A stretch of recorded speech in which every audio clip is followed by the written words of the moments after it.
Greater Cincinnati hit with a snowstorm, leaving up to 10 inches on the ground. The plows couldn't get through, and we could still get out, but we were stopped on southbound 71 for 2 hours just sitting there.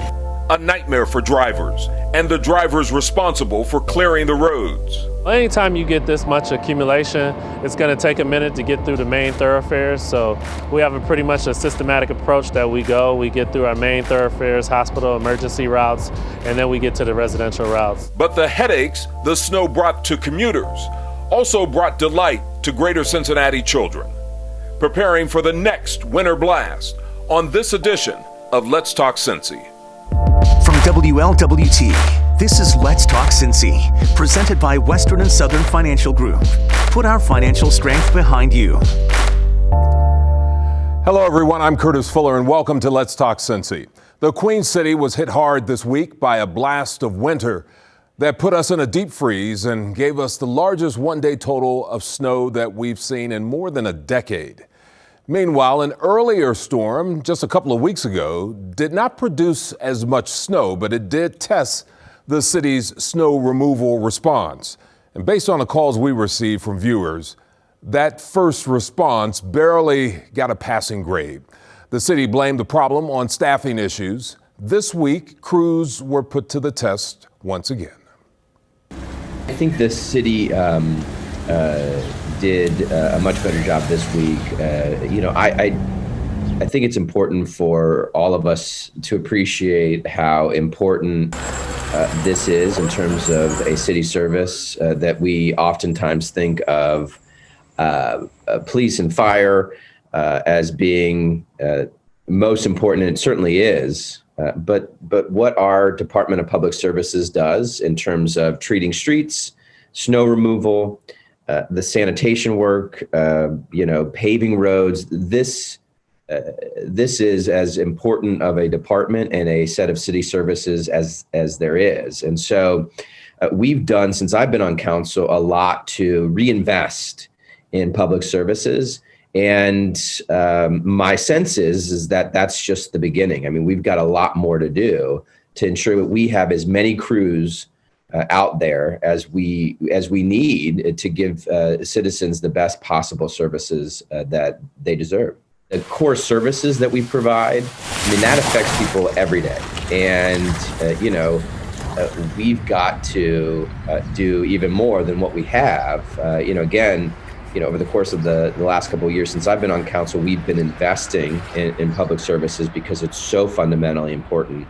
But we need more crews, and so that's something I'm going to fight for moving forward. If your house gets broken into, you want the police department to be there quickly and there to help. If there's a fire, you want the fire department to show up and to be to do so quickly and to help. And when it snows, you want our crews to show up quickly and be there to help. And, I think we did a better job this week, but we've got to do more.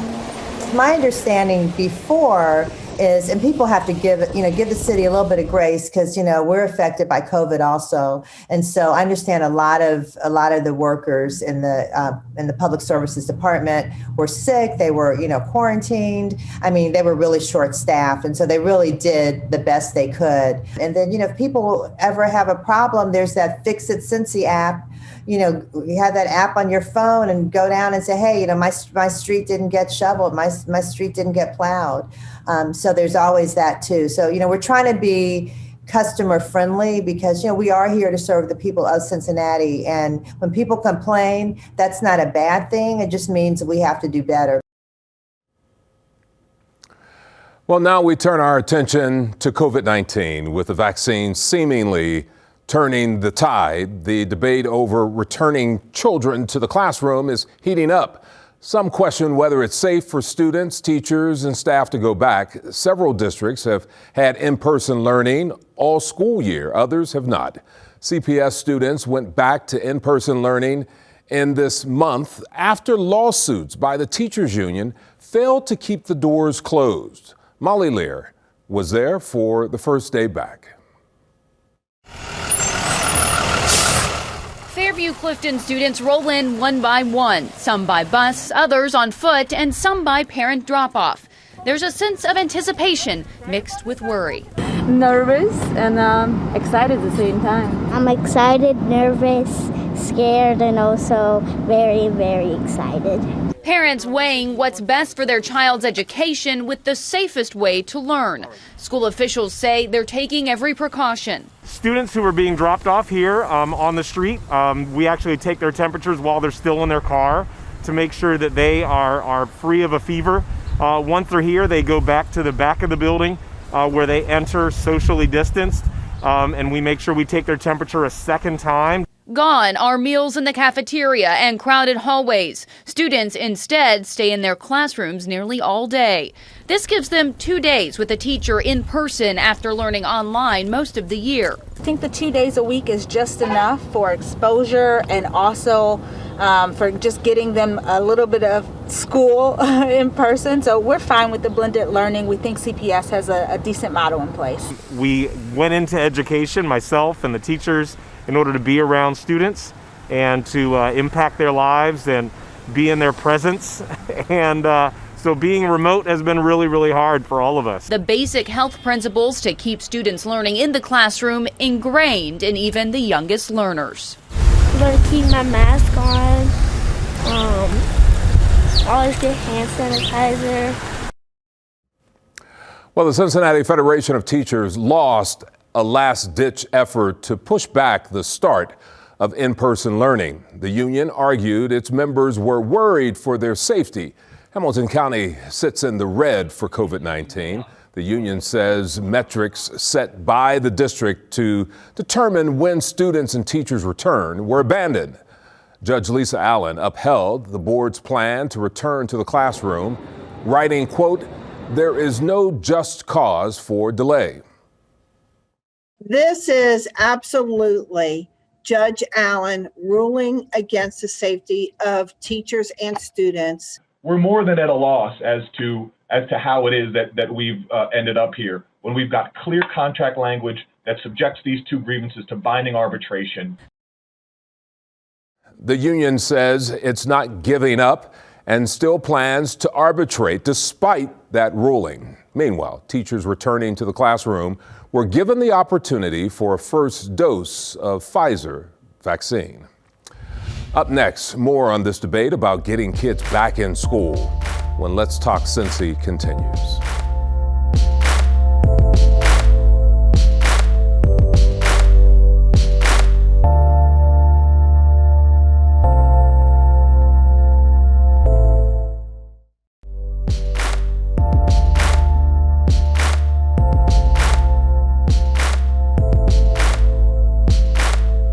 This week, Ohio Governor Mike DeWine said the pandemic has taken a toll on academic progress. He says the achievement gap is widening. He was referring to a report released by the Ohio Department of Education. Meanwhile, the state board passed a resolution this week reaffirming the importance of in-person learning. I talked to one local educator who agrees with the governor, but he also shared with me the difficulty of getting kids back in school as we continue to fight COVID-19. You know, I think I speak on behalf of all educators right now. We're trying to salvage what's left of the school year right now. It's just very difficult, you know, for those families and those kids who haven't been able to have much success. And I'm talking about not just at Don, but just across the board in all school districts.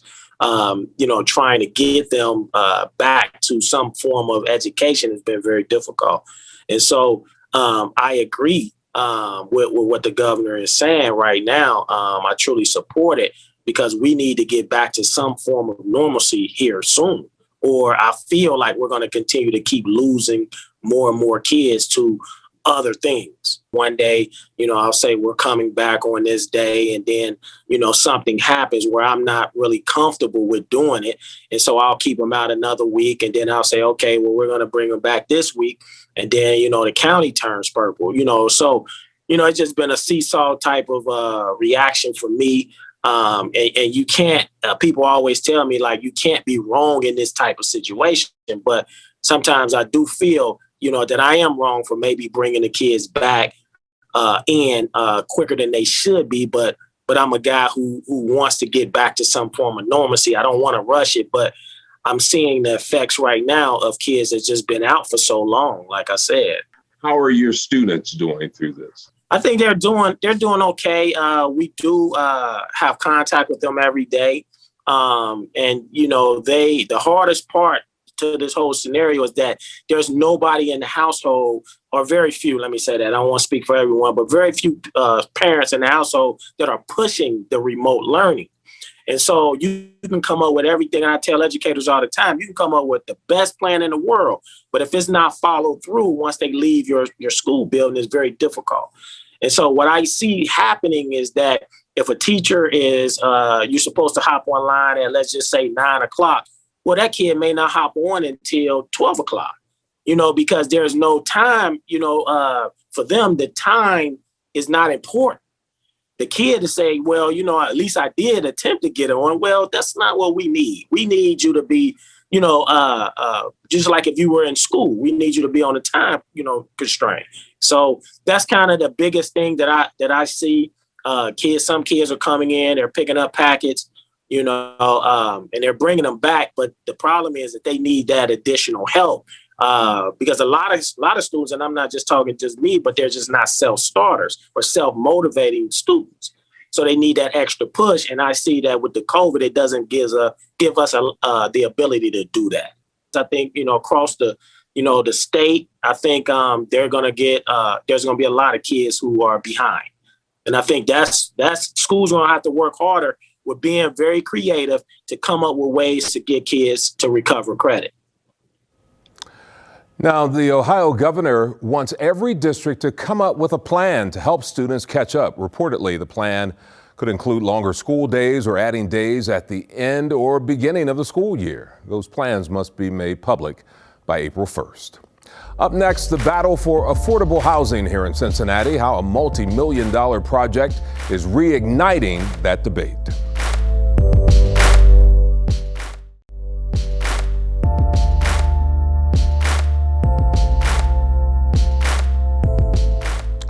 Welcome back to Let's Talk Cincy. A recently approved development in Cincinnati is actually reigniting the call for more affordable housing. The Cincinnati City Council gave the go-ahead for a $77 million residential development. That project is located at Elm and Liberty in Over the Rhine. It includes hundreds of new apartments in a mixed-use space. Just 2 blocks from Findlay Market. Rent would range from $1,200 to $2,800 a month. The City Council voted to approve a plan which means no affordable housing. Mayor John Cranley did not have a vote, but calls this project a good thing. If people don't support development, fine, but don't lie and attack people's integrity and character. Just make your argument that you want to keep the surface lot a surface lot, because that's effectively what you're arguing for.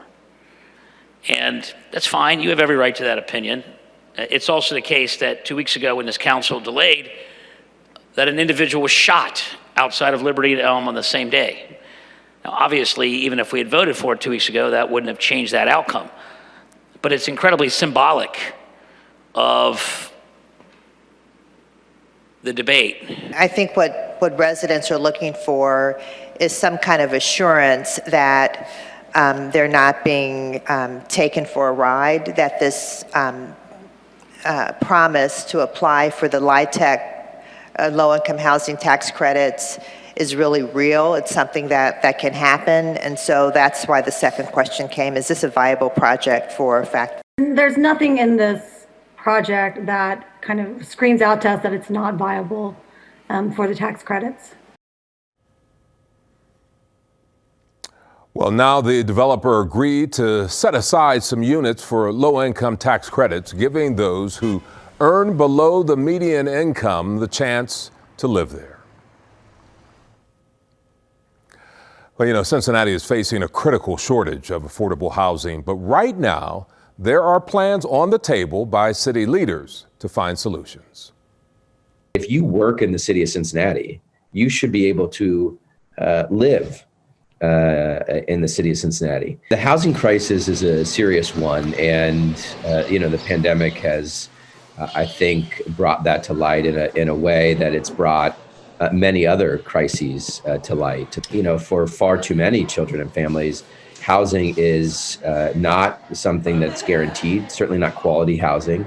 So we set up the first ever eviction prevention fund, and we've been investing in eviction prevention work so that, at the moment, thousands of children and families are able to stay in their homes who otherwise would have had to move and find, if they can, inferior housing, problematic housing.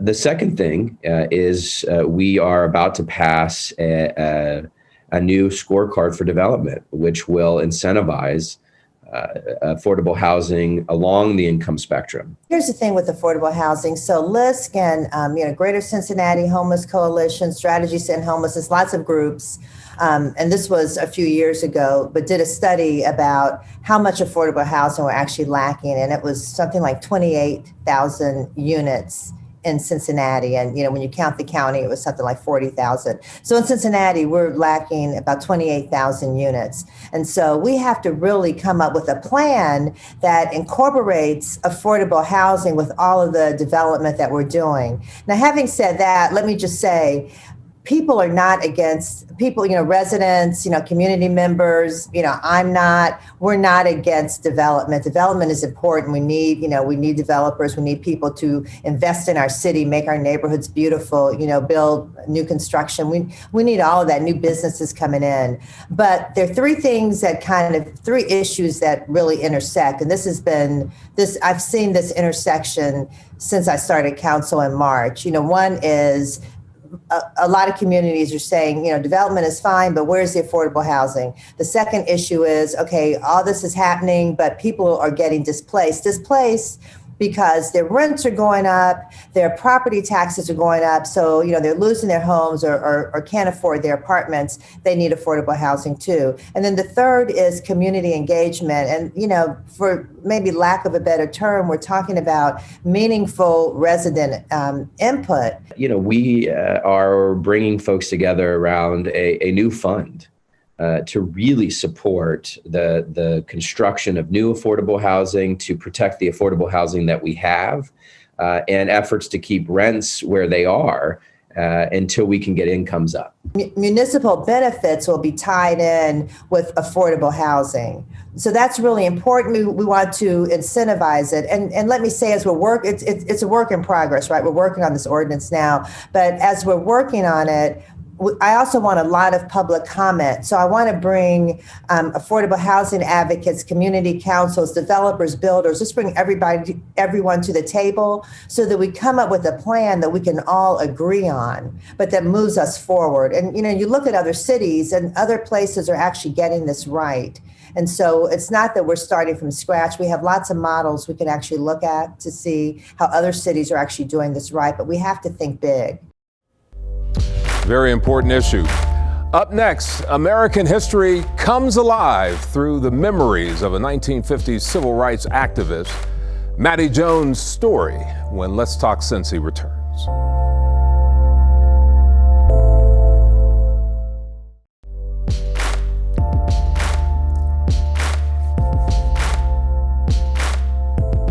In 2020, we saw many historic moments unfold as our neighbors and nation were shining a spotlight on America's racial imbalance and hidden bias. But was last year so different than the past? We want you to meet Maddie Jones, a well-respected Black activist down in Louisville. Her commitment to racial equality dates back to the 50s. Marvis Herring introduces you to Miss Jones. I tell everybody, racism is not born in a person. Racism is taught. Miss Maddie Jones told me she learned that lesson years after moving from Memphis, Tennessee to Louisville, Kentucky. She was in second grade. Believe it or not, I walked past maybe 2-3 white schools, all white schools. Never thought nothing about that. I was joyous, overjoyed to get to Madison Junior High and Central High. Those were our schools, our friends was there. She graduated as Louisville Municipal College closed and integration took effect. That was the only college that African Americans could go to here at home. She chose Indiana University, about 100 miles north. While there, she says penmanship, it almost landed her an on-campus job. Then the employer saw her in person. I didn't think anything about him looking strange, but I knew he got quite uneasy. And then when he was able to, through his choked up voice, to say this to me, that's when it really hit me.